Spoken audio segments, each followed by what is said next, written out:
Hello and welcome to the December 2020 edition of the Pembrokeshire Bird Diary. I'm Annie Haycock from the Pembrokeshire Bird Group, here to share some of the highlights of the month. The 4 hooper swans from last month continued to be seen around the Groesgoch area, but they were soon joined by others. 8 were there on the 5th, with 2 more seen at the Gann and Marlowe's Mere. The following day, another bird visited Lisa Reservoir. Lyndon Lomax photographed 9 at Groesgoch on the 15th, and the next day they were closer to Aberystwyth, along with a little bunting. 2 more hoopers flew along the coast at Tenby on the 22nd. On the subject of little buntings, they are pretty scarce in Pembrokeshire, with only 7 records before 2020. 3 of these were in 2001, and now we have 2 this year. The first was on Skocombe in September, and the second on December the 14th and 15th, just north of Aberystwyth. Cattle egrets aren't quite so scarce. They were first recorded in Pembrokeshire in 1980, but visits were sporadic until 2008, when there was quite an invasion of up to a dozen birds between October and December. Since 2016, sightings have been annual, usually of single birds. So 6 together at Hundleton on November the 4th was somewhat unexpected, while the one seen briefly at the Nevern on November the 5th hardly raised an eyebrow. By mid-December there were 9 of them, seen in various fields around Hundleton, increasing to 10 on Christmas Day. Skocombe is usually vacated at the end of November and beginning of December, depending mainly on the weather. This year Richard and Giselle were there until December the 7th, so this is their final report until the spring. December began with 5 black redstarts on the 1st, which was a record December day count. A total of 2 chiff-chaff was also the highest December count, and a little egret which toured the island was the first December record. 2 dunlin feeding on North Pond on the 5th were the first December record since Lockley logged 3 in 1938. 4 red-throated diver on the 6th were surprisingly the first of the year, and the long-staying humans, which had lingered since 16th March, departed for the mainland on the 7th. While doing my webs count at Garrenpill, I came across this white-winged gull. On the ground it was shining bright white in the sunshine, but in flight it was clear that parts of the plumage were a slushy brown. The bill colour wasn't too obvious, but that's because it was covered in mud. I had hopes of it being something unusual like an Iceland gull, but this was not to be, as the experts declared it was more likely to be the leucistic herring gull that had been seen around the county recently. A search through the blog post revealed this bird may have quite a history here. Steve Sutcliffe recorded one on Caldy Island in the herring gull colony from about 2006 onwards. Possibly this very pale chick is its offspring. In winter 2010 and 2012 it was seen by Mike Young-Powell at Letterston. From 2014 it turned up on the Teivi from time to time.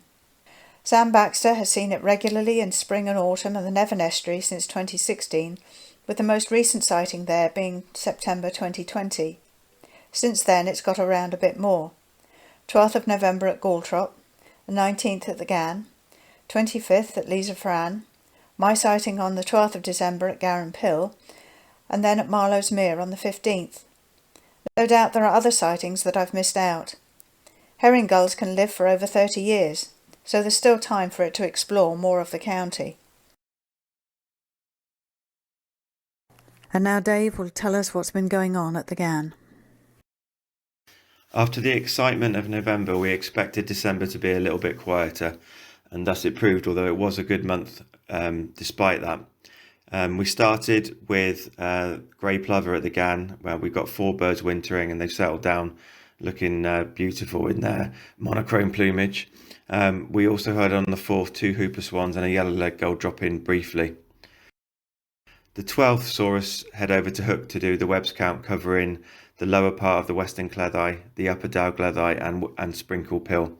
And one of the most prominent features was the impressive golden plover flock there, estimated from photos by David Ord to be 3,100 birds, and this number was to rise as the month went on. Also significant was the number of geese there, several hundred Canada geese and at least 130 grey lag geese, something which I've seen a real increase in over the 30 years that I've lived in Pembrokeshire. Back closer to home, the waders were gathering on the fields just to the north of the Gan, known as the sandpit fields, and the lapwing count on the 14th rose to 493 birds, with golden plover joining them as the month wore on. On the 16th, this Scandinavian rock pipit appeared at the Gan and remained into the new year, and the Mediterranean gull count rose to 38, a real significant increase over the previous few months. On the 22nd, an interesting cormorant, which was obviously quite small, was on the lagoon, and by looking at the gular patch angle, we were able to establish that it was a sinensis cormorant, one of the continental race. As the month wore on and we closer scrutinised the cormorants that come and go from the lagoon, they spend their time drying out and feeding on the lagoon. We recorded up to 3 different birds, and this image shows the gular patch angle. You need an angle of at least 72 degrees plus for it to be confidently identified as sinensis. They also do tend to be smaller and with slimmer bills. They often can stand out amongst the large carbo present. Christmas Day brought us a Christmas goose in the form of this stunning Greenland white-fronted goose, told from its Russian cousins by the orange bill and generally darker belly markings. It was a superb bird in flight, although it did have a couple of primaries missing, so it had either been in a bit of a tangle, perhaps with a predator such as a fox, or possibly had even been shot at somewhere. On the 30th, we went slightly further afield over to St Bride's, looking for the king idol, which we saw just off Stack Rocks, but very distantly. But we were surprised to see two common eider float by and then disappear off towards Goultrop Roads, an adult male and a first calendar year bird, probably a young female. The month finished on the 31st with our highest Brent count of the month, which was 32 birds, pale-bellied birds presumably commuting between here and Angle. Mike and Teresa Sherman started ringing winter thrushes at their home in Keyston in 2015. In 2020 they ringed their earliest ever redwing on the 29th of September, and by the end of the year had ringed almost 200 more. That made a total of 710 since the project started. Birds can be very mobile during the winter, moving on as local food supplies are exhausted. The chances of seeing the same birds in a subsequent winter seem remote, but there's always hope that 1 or 2 will turn up somewhere. So far there have been reports of 4 birds from Keyston, as shown on this map. Most redwings in Britain come from Scandinavia and the north east. Icelandic redwings winter mostly in Scotland and Ireland, but only a few have ever been caught in Wales. The Icelandic recovery shown here is the first ringed bird to be recorded in both countries. It was ringed here in November 2018 and then had the misfortune to be caught by a cat in Iceland in July 2020. Going back further in time, there have been a few other redwing movements recorded in and out of Pembrokeshire. These are shown here in blue. Birds ringed elsewhere in Wales have gone as far east as the Ural Mountains in Russia in the summer. A few of the other Keyston winter thrushes have also been recorded elsewhere.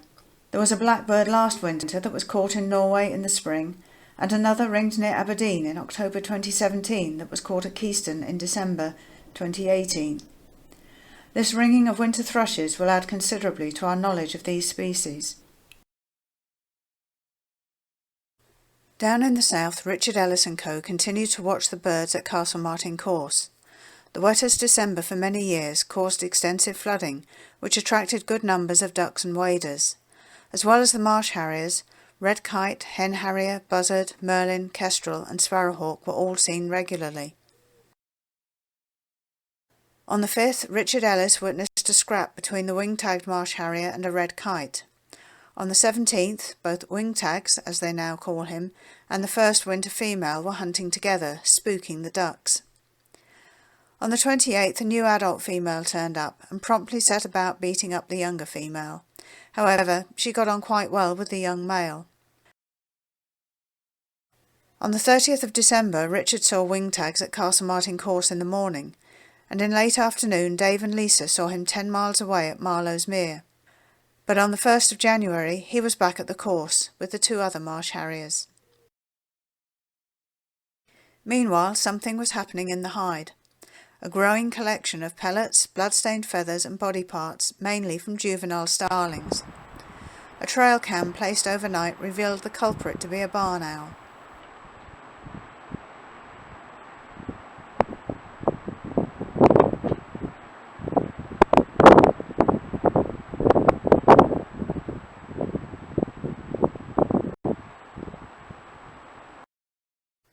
Well, that's a quick reminder of December and the final episode for 2020. Thank you for watching and keep a lookout for the January 2021 edition.